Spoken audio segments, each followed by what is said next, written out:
হেমপটিসিস, মুখ দিয়ে রক্ত আসা।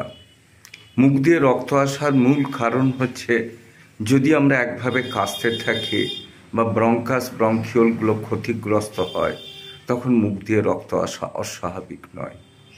বুকে কোনো আঘাত জোর করে পাওয়া হলেও মুখ দিয়ে রক্ত আসে। তৃতীয় কারণ হচ্ছে যদি আমরা পালমোনারি টিউবারকুলোসিসে ভুগি, যদি আমরা যক্ষ্মাতে ভুগতে থাকি, তাহলে কিন্তু মুখ দিয়ে রক্ত আসাটা অস্বাভাবিক নয়।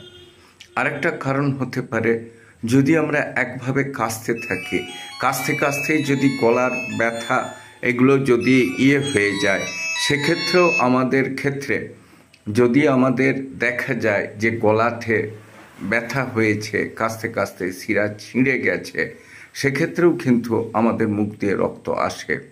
সঠিক চিকিৎসার মাধ্যমে সঠিক ডাক্তার দেখিয়ে